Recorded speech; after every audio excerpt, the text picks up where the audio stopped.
The digital clock on the microwave glowed a toxic neon green. 3 a.m. The lock tumbled. The heavy oak door groaned open, and the smell hit me before she did. Expensive gin and the metallic tang of rain. Clara stumbled into the foyer, her heels clicking unevenly against the marble. She didn't see me sitting in the dark. She dropped her clutch. It made a hollow thud. She laughed, a low, jagged sound that grated against my ribs. She looked disheveled, not the messiness of a long night with friends, but the frantic, flushed look of someone who had been unearthed. "Mark?" she whispered, squinting into the shadows. I didn't move. I didn't breathe. In her hand she gripped a small, unassuming paper shopping bag from a high-end boutique I knew she hadn't visited.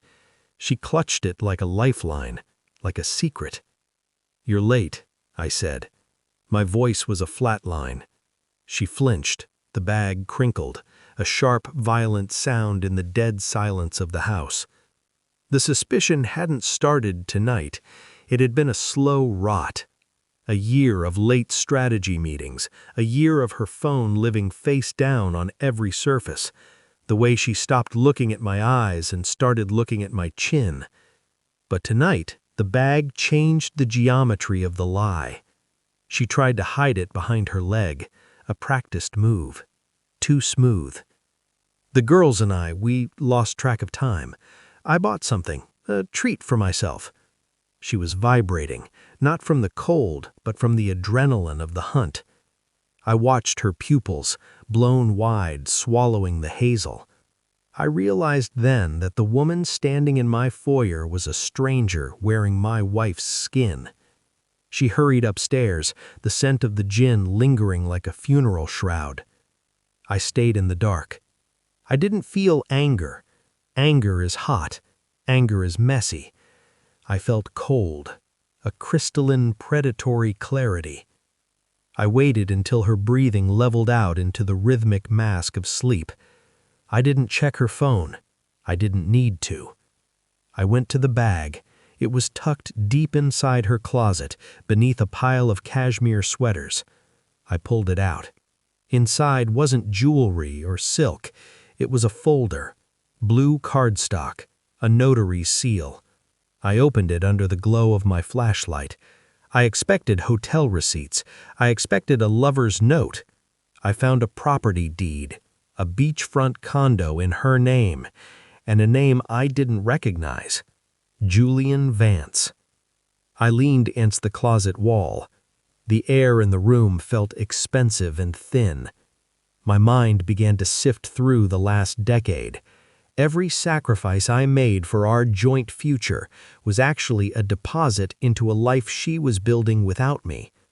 The drunk act at 3 a.m. wasn't a party, it was a celebration. They had closed the deal. I put the folder back, precisely to the millimeter. The next 3 days were a masterclass in stillness. I ate breakfast with her. I kissed her cheek. I listened to her talk about her exhausting day at the office. Inside, I was dismantling us. I called my contact at the firm. I moved the liquid assets, the ones she thought were tied to our shared accounts, into a blind trust she couldn't touch. I shifted the titles. I signed the papers. I watched her across the dinner table on the third night. She was glowing. The lie was making her beautiful. "Is something wrong, Mark? You're quiet." "Just thinking about the future," I said. I reached into my pocket and placed a small, elegant key on the table. It wasn't to the condo. "What's this?" she asked, her smile faltering. "The key to the storage unit," I replied, "where I put everything you own, including the bag from Tuesday night." The color drained from her face, leaving her looking like a marble statue of a tragedy. "Mark, I can explain." "I don't want an explanation, Clara. I want you to look at the bag." I pulled the shopping bag from under my chair and set it on the table. But I had changed the contents. Inside was the property deed, now stamped with a lien, and a copy of the embezzlement report I'd spent 72 hours compiling from the consulting fees she'd been siphoning from our firm. She reached for it, her fingers trembling. "Julian isn't coming for you," I said softly. "I spoke to him this afternoon." Once I explained that the money tied to that condo was currently under federal investigation, he was remarkably easy to persuade. She let out a strangled sob, a sound of total collapse. I stood up. I didn't feel a pulse of triumph. I felt nothing.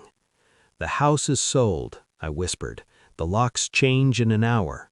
I walked to the door. I didn't pack a bag. Everything I valued was already gone. I paused at the threshold. The house felt like a hollowed-out bone. Behind me, Clara was a shadow among shadows, surrounded by the wreckage of a life she thought she'd stolen. She had tried to build a kingdom on a foundation of glass. I simply stopped holding up the floor. The rain started again, cool and indifferent. I stepped out into the night, the weight of the last 10 years falling away like dead skin. I used to fear being alone. Now I realize there is no greater solitude than living with a liar. I got into the car and didn't look back. The green light of the dashboard flickered. I have never felt more powerful than the moment I became a ghost.